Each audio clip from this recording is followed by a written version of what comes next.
Good morning बच्चों, I am Sanjay Bhatnagar this side and I welcome you to my channel Economics by Sanjay Bhatnagar.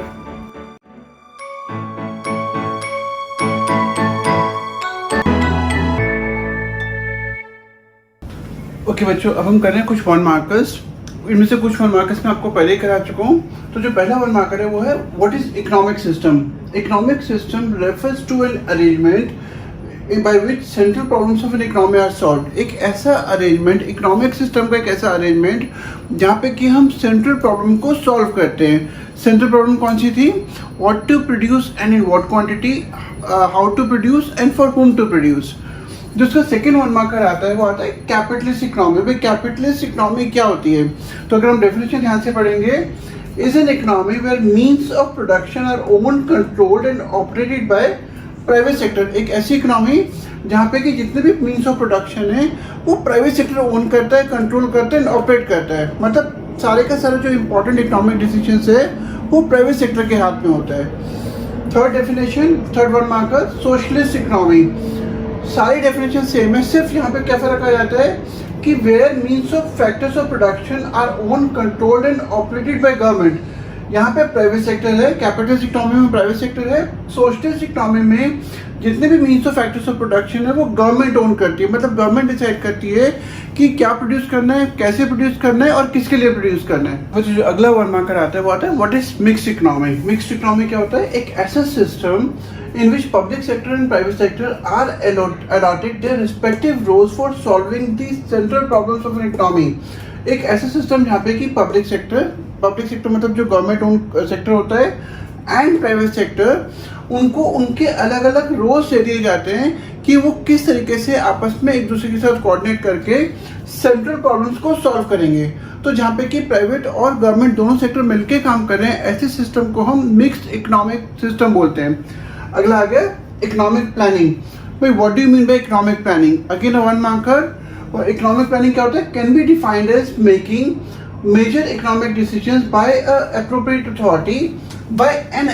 Authority on the basis of which a comprehensive survey of a country.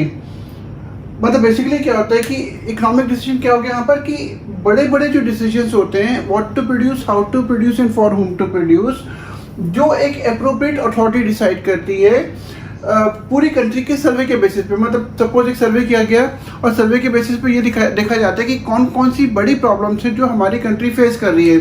So poverty हो सकता है, unemployment हो सकता है, inequalities of income and wealth हो सकता है, regional imbalances हो सकते हैं. तो गवर्नमेंट क्या करती है, उसी हिसाब से अपनी प्लानिंग करती है कि वो इस तरीके से पॉलिसी बनाएंगे कि अपनी प्लानिंग में कि वो पूरी कंट्री को और जो भी प्रॉब्लम्स इकोनॉमी फेस कर रही है उसको वो ओवरकम कर सके, उसको वो कंट्रोल में कर सके.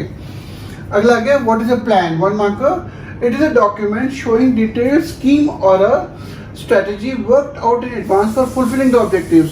प्लान हम हमेशा आगे के लिए करते हैं. तो एक प्लान का मतलब क्या हो गया कि एक ऐसा सिस्टम या एक ऐसी स्कीम जो एक ऐसा सिस्टम जो ये बताता है कि आगे जाके हम जो भी अपने ऑब्जेक्टिव्स को अचीव करने वाले हैं वो हम कैसे करेंगे, हमारे पास कहाँ से रिसोर्सेज आएंगे, हम किस तरीके से स्टेप बाय स्टेप चलेंगे अपने ऑब्जेक्टिव्स को पूरा करने के लिए, अपने एम्स को फुलफिल करने के लिए.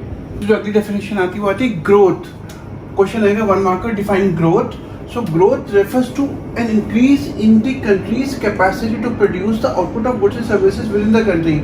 अगर हमारी कंट्री में कंट्री की जो प्रोडक्टिव कैपेसिटी है वो बढ़ती है, to produce goods and services अगर बढ़ती है तो हम कहेंगे कि हमारी इकोनॉमी का ग्रोथ हो रहा है. सो अगर हम बोले economic growth, it can be defined as sustained increase in country's real income over a long period of time.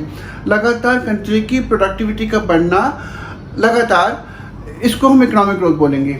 अगला डेफिनेशन हो गया ग्रॉस डोमेस्टिक प्रोडक्ट. भाई ग्रॉस डोमेस्टिक प्रोडक्ट क्या होता है? It refers to the money value of all the goods and services produced in an economy in an accounting year.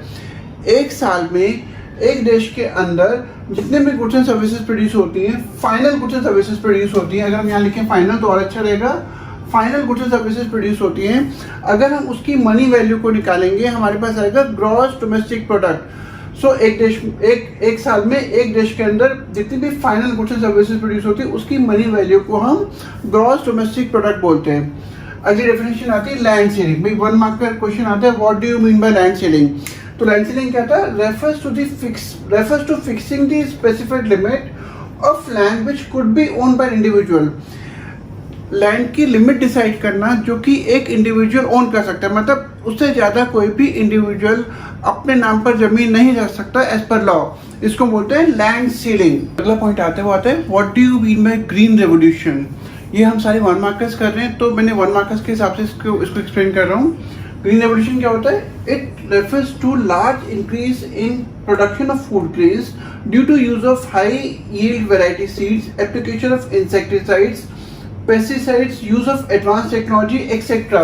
क्योंकि बहुत सारे और भी काम हुए थे तो हम यहाँ पे एक्सेट्रा लिख सकते हैं। इसका मतलब क्या हो गया कि अगर कंट्री का फूड ग्रेन में बहुत ज़बरदस्त तरीके से बढ़ोतरी हुई है, बढ़ावा हुआ है, क्योंकि अब हमने high yield variety seed use करना स्टार्ट कर दिया, स्पेशल टाइप की सीड्स जिनको यूज़ करके हमारा जो आउटपुट है वो कई गुना बढ़ जाता है।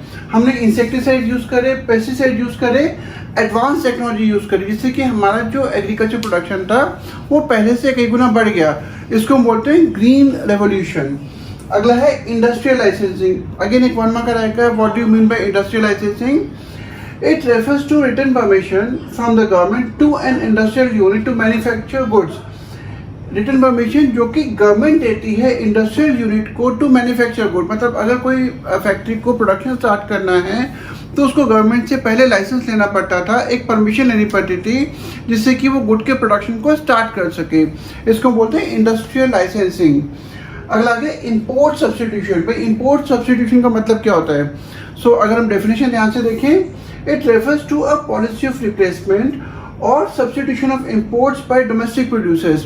भाई अभी तक हम जो भी चीज़ों को इंपोर्ट कर रहे थे, अगर हम उन चीज़ों को इंडिया में ही बनाना स्टार्ट कर दें, हमारे यहाँ के जो डोमेस्टिक प्रोड्यूसर्स हैं अगर वो इंडिया में बनाना स्टार्ट कर दें, तो इसको हम बोलते हैं इंपोर्ट सब्सटीट्यूशन। मतलब अब हमें इंपोर्ट करने की ज़रूरत नहीं पड़ेगी, क्योंकि वो चीज़ें अब हमारी कंट्री का ही प्रोड्यूसर कंट्री के अंदर ही प्रोड्यूस कर रहा है। ओके बच्चों, अब आता है what do you mean by tariffs. Tariff क्या होता है? Tariff are the taxes levied on imported goods.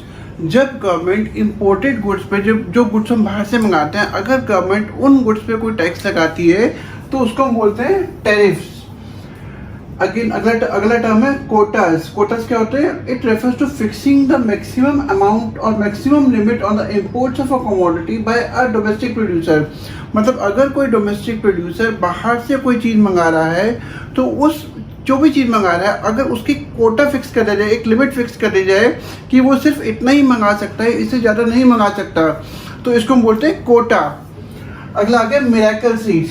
भाई मिरेकल सीड्स क्या थे? मिरेकल जो बहुत कुछ अलग होता, बहुत हैरान करने वाला होना। तो हम HYV सीड्स को मिरेकल सीड्स बोलते हैं, क्योंकि इन HYV सीड को यूज़ करके हमारी कंट्री का जो एग्रीकल्चर आउटपुट था वो कई गुना बढ़ गया। So it refers to HYV seeds which resulted into increase in agriculture output multiple times. हमारा एग्रीकल्चर आउटपुट इन सीड्स को यूज़ करके कई गुना बढ़ गया, इसलिए HYV सीड को मिरेकल सीड्स भी बोला जाता है।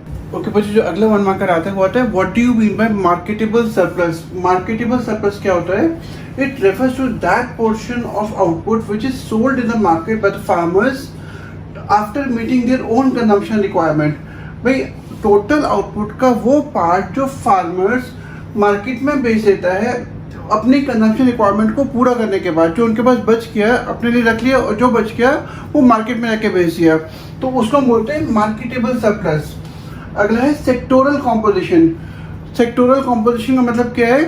It refers to contribution made by agriculture, industrial and services sector in the gross domestic product of a country. भाई हमारी कंट्री का जो GDP है, उस GDP में एग्रीकल्चर सेक्टर का, इंडस्ट्रियल सेक्टर का और सर्विसेज सेक्टर का कितना कंट्रीब्यूशन है, इसको हम बोलते हैं सेक्टोरल कंट्रीब्यूशन। अगला आ गया सब्सिडीज। भाई सब्सिडीज क्या होती है? Subsidies are the cash grants given by the government to farmers to enable them to make use of modern agriculture techniques। कुछ कैश ग्रांट जो गवर्नमेंट फार्मर्स को देती है जिससे कि फार्मर्स मॉडर्न टेक्निक्स को यूज़ करने के कैपेबल हो सके, वो भी नई नई मशीनरी या नई नई चीज़ों को यूज़ करके अपने आउटपुट को बढ़ा सके। ओके बच्चों, होप आपको सारा पूरा चैप्टर बहुत अच्छी तरह समझ में आया होगा। कोशिश करिए सारे के सारे 1 मार्कर्स को और 3 मार्कर्स को कवर अप करने की। प्लीज़ वीडियो को ध्यान से देखिएगा। इससे पहले मैं ऑलरेडी 2 वीडियो लोड कर चुका हूँ। आपको एडवाइस करूँगा कि आप उन वीडियोज़ को भी ज़रूर देखें। Keep on liking it, keep on sharing it with your friends. Thank you.